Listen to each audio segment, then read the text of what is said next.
Kung si Geneva natagpuan pero wala ng buhay. Ang isa pang beauty pageant candidate na si Catherine Camilon, 26 years old, hindi pa rin natatagpuan hanggang ngayon. Oktubre noong nakaraang taon, naiulat ang pagkawala ng beauty queen na si Catherine Camilon. Makalipas ang 9 na buwan, hindi pa rin natutunton ang kanyang kinaroroonan. Sa naging investigasyon ng mga pulis, October 12, 2023, umalis sa bahay sa Tuwi, Batangas si Catherine gamit ang kanyang sasakyan.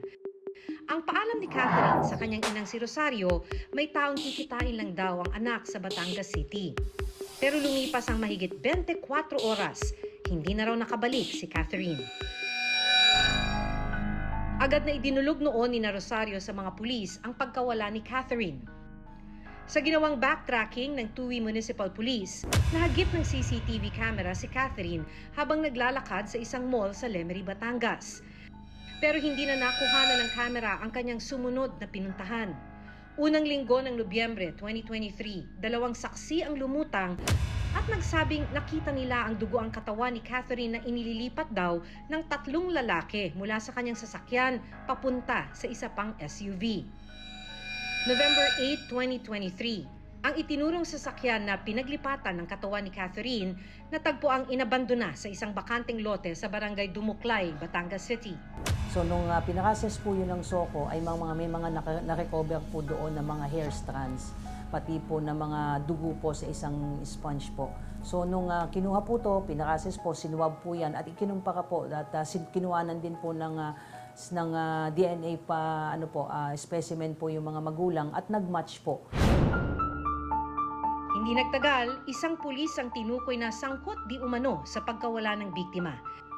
Kinilala siyang si Police Major Alan De Castro, dating hepe ng Lipas City, Batangas. Si De Castro, karelasyon daw ni Catherine. Ano ho bang relationship niya dun sa suspect?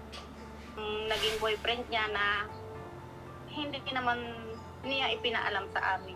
Bakit ho siya sasaktan ng kanyang boyfriend? Nagsumbong yung anak namin ipinaalam doon sa asawa dahil may asawa po yung suspect na may babae na may ibang relasyon.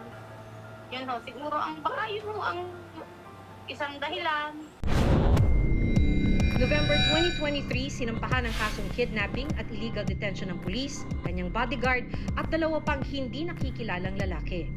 Kalaunan, na-dismiss ang mga kaso laban sa mga ito dahil daw sa kakulangan ng ebidensya. Paano po kayo nakapag-react noon?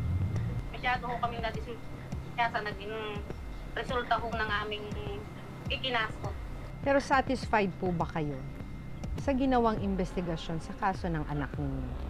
Kami ho ay patuloy na naasa at nagtitiwala ho doon sa mga taong alam namin na kami ho ay tinutulungan at tutulungan ho sa aming problema.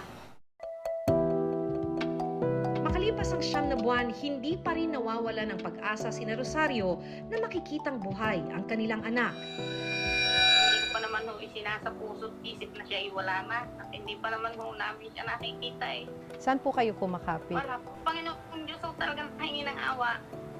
Dasal, tiwala at kami hong pamilya.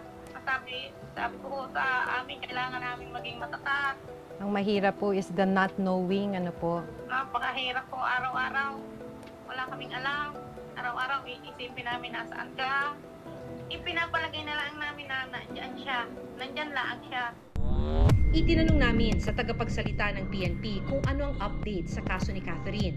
Itong ginawang pagpatay, kung hindi man planado, naging malinis yung ginawa nilang krimen. Pero naniniwala tayo, ma'am, na sabi nga nila walang krimen na hindi natutuklasan.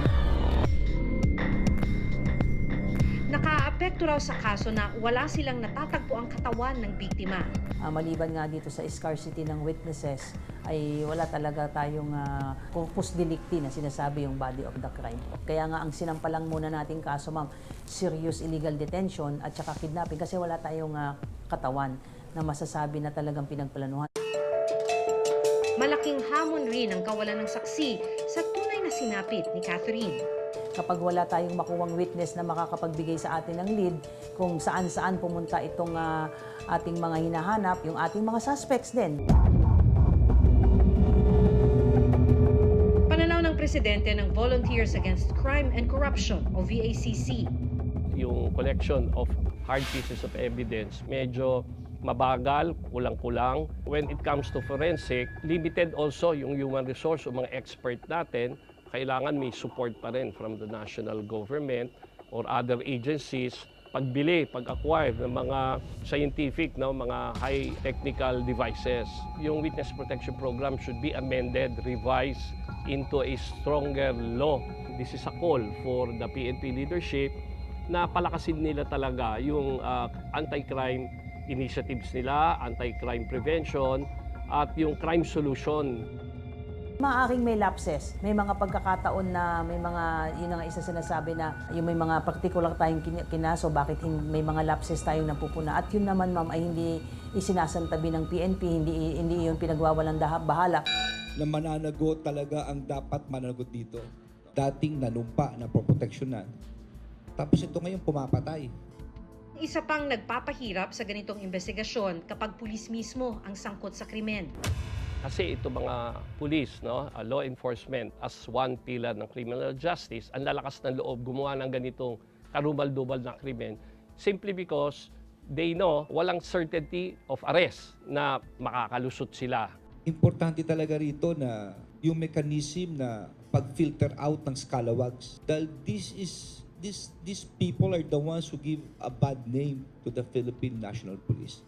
Ito'y nagsisira sa pangalan. Ito mga anay na to.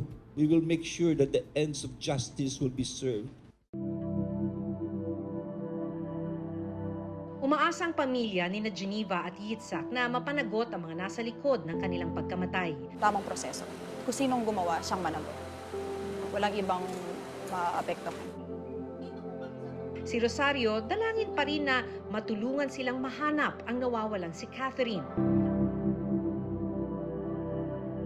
Bilang ina, ma'am, hanggat wala ho akong nakikita, hanggat hindi ko ho naiintindihan kung ano ba talaga, ang pag-asa ko ho ay talagang hindi ko iaalis.